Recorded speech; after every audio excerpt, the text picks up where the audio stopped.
سورہ یاسین کی ابتدا میں اللہ کے نبی صلی اللہ علیہ وسلم کی نبوت کو اللہ تعالیٰ نے ثابت کیا ہے کہ انک لمن المرسلین، کہ یقیناً آپ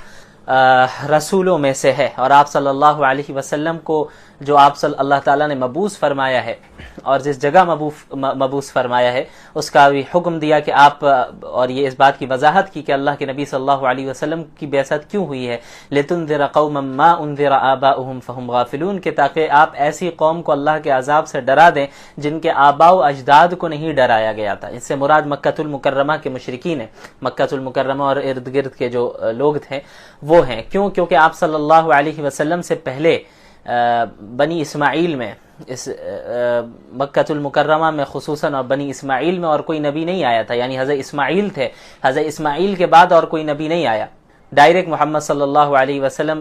اخیر میں آئے۔ نبوت کا سلسلہ بنی اسرائیل میں جاری رہا، لیکن حضرت ابراہیم کے جو بیٹے تھے حضرت اسماعیل وہ نبی تھے، اور ان کے بعد پھر ان کی نسل میں کوئی نبی نہیں آئے، بس اخیر میں محمد صلی اللہ علیہ وسلم آئے۔ تو جن کے پاس آپ اللہ کے نبی کو مبعوث کیا گیا ان کے آباء و اجداد کو کوئی ڈرانے والا نہیں آیا تھا، ان کے پاس اللہ کا پیغام پہنچانے والا، تو ایسی قوم کے پاس اللہ تعالیٰ نے محمد صلی اللہ علیہ وسلم کو بھیجا۔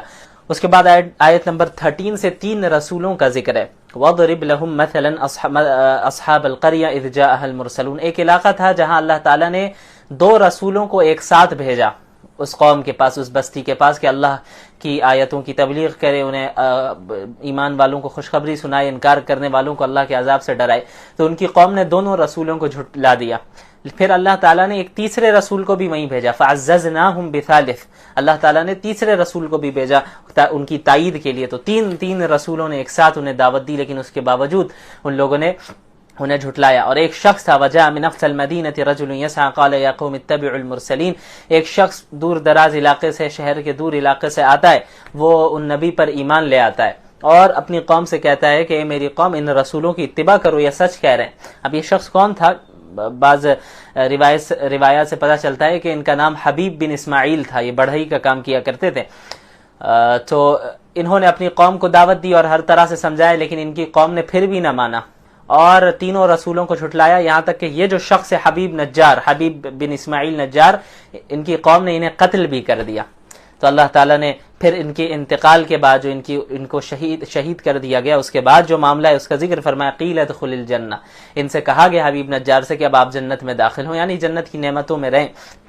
اصل جنت میں داخلہ تو قیامت قائم ہونے کے بعد ہونا ہے، لیکن برزخ میں ہی جنت کی نعمتیں بہت سی دے دی جاتی ہیں۔ تو یہ کہنے لگے، قال یا لیت قومی یعلمون، کاش میری قوم کو معلوم چل جائے، کاش میری قوم کو پتہ چل جاتا کہ اللہ نے مجھے کیا کیا نعمتیں دی ہیں، انہوں نے مجھے قتل کر دیا۔ تو اللہ تعالیٰ نے پھر ان کی قوم کے ساتھ یہ معاملہ فرمایا، آیت نمبر 28، کہ انہیں ہلاک کر دیا۔ اور ہلاک کرنے کے لیے اللہ کو کوئی آسمان سے کوئی بہت زیادہ فوج اتارنی نہیں پڑی، اللہ نہیں اتارنے والے تھے کوئی فوج آسمان سے انہیں ختم کرنے کے لیے۔ اللہ نے فرمایا وَمَا أَنزَلْنَا عَلَىٰ قَوْمِهِ مِن بَعْدِهِ مِن جُندٍ مِّنَ السَّمَاءِ، ہم نے انہیں ہلاک کرنے کے لیے آسمان سے کوئی فوج نہیں اتاری۔ وَمَا كُنَّا مُنزِلِينَ، اور إِن كَانَتْ إِلَّا صَيْحَةً وَاحِدَةً، بس وہ ایک چیخ تھی، اللہ تعالیٰ نے ایک چیخ کے ذریعے پوری قوم کو ختم کر دیا، اور چیخ ماری، اور یعنی اللہ تعالیٰ نے حکم دیا ایک فرشتے کو کہ آپ چیخ لگائیں، اور اس فرشتے کی آواز سے، اس چیخ سے پوری قوم کے جو ہے وہ سینے پھٹ گئے، کلیجے پھٹنے لگے، اور وہ جو ہے سب کے سب مر گئے۔